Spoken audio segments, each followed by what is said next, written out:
Right now, there is a piece of the high Andes in your pocket. You're holding it, or it's resting on the desk in front of you. It's the reason your phone stays on and the reason the global energy transition is even possible. We are told this green revolution will save the planet. But here's the problem. To save the atmosphere, we are systematically draining the earth in one of the most arid places on the globe. We have traded an addiction to oil for an addiction to brine, and the loop we've created might be even harder to break. Stay with me, because by the end of this video, you'll see why the clean future is built on a very dirty geopolitical foundation. This is Signal and Shadow. I'm Dennis Lesac. We investigate the hidden systems quietly holding modern civilization together. Imagine standing on the Salar de Uyuni in Bolivia.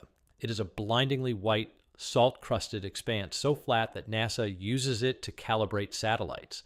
To the eye, it looks like a desert of ice. But beneath that crust is a prehistoric soup of minerals, including the world's most sought-after metal, lithium. For the indigenous communities living here, this land isn't a resource, it's home. But as the world's demand for electric vehicles skyrockets, these people are finding that their water, the most precious substance in a desert, is being traded for a mineral they will never use. That sounds like a simple local conflict, until you realize that your ability to drive to work is now directly tied to the water level of a salt flat 6,000 miles away. The system we rely on is the Lithium Triangle, a high-altitude region spanning parts of Argentina, Bolivia, and Chile. This area holds more than 50% of the world's known lithium reserves. We don't mine this lithium like coal or gold. We pump millions of gallons of underground brine into massive evaporation ponds and let the sun do the work. It is an incredibly efficient way to harvest white gold. But here's the first portable nugget. The green revolution isn't fueled by the sun, it's fueled by water scarcity. To get 1 ton of lithium, you have to evaporate roughly 500,000 gallons of water. We are effectively mining the water table to power our zero-emission cars. This creates a terrifying paradox. The very technology designed to prevent climate change is accelerating ecological collapse in the regions that provide its raw materials.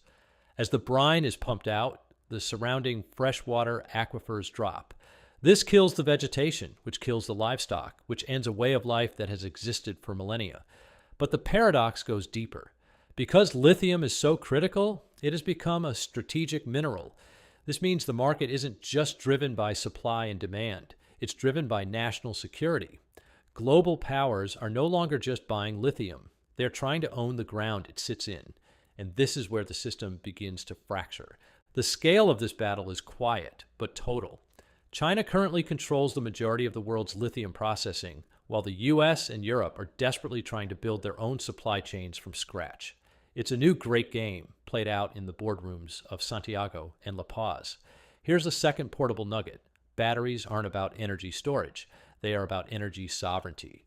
If you don't control the lithium, you don't control your own transit system. This has led to a wave of resource nationalism, where South American governments are tightening their grip on the mines. I want to hear from you in the comments.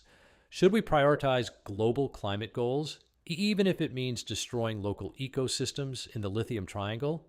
It's a choice between two different kinds of environmental damage. Where do you stand? The true systemic risk is a supply chain heart attack. We have designed a global economy that assumes lithium will always be cheap and available. But what happens when a drought in the Andes makes brine evaporation impossible? Or when a political shift in Argentina shuts down exports overnight? The entire EV industry, which billions of dollars in subsidies and infrastructure are now built upon, stops. This is the third portable nugget. We haven't ended the era of oil wars. We've just changed the coordinates. We are moving toward a world where a single protest at a salt flat in Chile can trigger a stock market crash in New York. The system is designed for a steady flow that the Earth simply cannot guarantee. So what is the core insight? The Lithium Triangle reveals the ultimate unsolved problem of our era. You cannot have infinite green growth on a finite planet. The system is trapped in a loop. We need lithium to stop using carbon, but getting that lithium destroys the very environments we are trying to protect.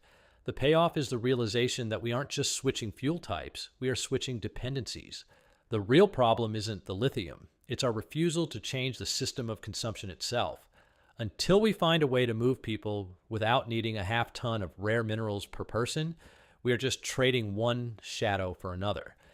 Do you think the move to EVs is a genuine solution, or are we just moving the environmental debt to places where we don't have to see it? Let us know in the comments. The systems that hold our world together are often invisible until you look beneath the surface. If you want to understand the hidden forces shaping our future, hit the subscribe button and join us for the next investigation. I'm Dennis Lesak. This is Signal and Shadow. Thanks for watching.